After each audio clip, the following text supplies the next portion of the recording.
High বন্ধুরা, আমরা গাছ দিয়ে ছিম পেরেছিলাম, তো ওর রেসিপি রান্না করবো, তা চলুন আমার সাথে দেখবে। হাই বন্ধুরা, ধুয়ে নিচ্ছি একে। 4-5 জলে ধোয়া হয়ে গেছে, গোটা আলু ধুয়ে নিয়েছি। ওর একটু ভালো জল দিয়ে রেখে দিচ্ছি। 5-7 জলে ধোয়া হয়ে গেছে আলুটা, আগে গোটাই ধুয়ে নিয়েছিলাম আমি। ভালো করে ছাপা করে নিয়েছি। রসুন কাটা হয়ে গেছে, আলু হয়ে গরম হচ্ছে। তেলটা দিয়ে দেব। তেল দিয়ে দিলাম, তেল বন্ধুরা। ভালো করে ছাপা করে নিলাম ভালো জলে। বেগুন গাছে হয়েছিল বন্ধুরা, 2 পিস বড় বড় লম্বা লম্বা হয়েছিল, কেটে নিয়েছি ছোটো ছোটো টুকরো। বন্ধুরা সব কাটা রেডি, ধোয়া। ভালো করে ধুয়ে নিচ্ছি আমি, ওকে 4-5 জলে ধুয়ে নিয়েছি।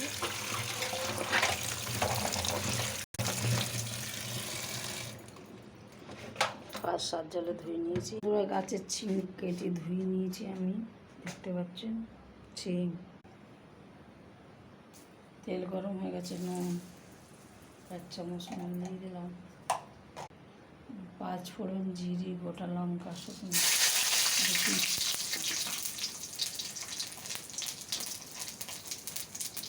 রসুন, পেঁয়াজ,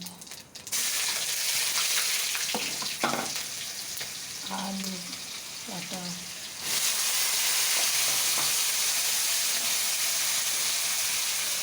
সিম কাটা,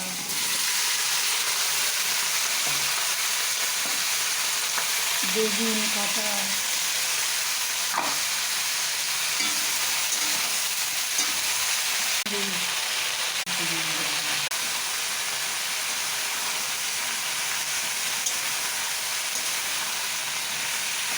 আর একটু হলুদ দিলাম।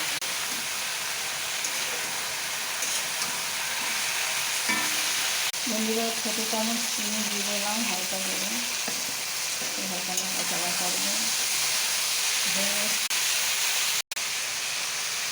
এখানে ডাল সিদ্ধ হয়ে গেছে, ফোড়ন দেবো।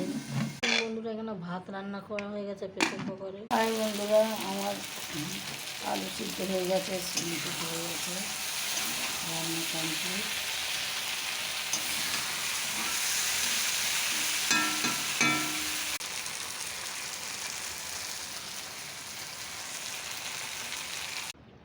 কড়া বসলাম বন্ধুরা, ডাল ফোড়ন দেবো। নুন দিয়ে দিলাম, ফোড়ন দিয়ে দিলাম, পেঁয়াজের ফোড়ন দিয়ে দিলাম।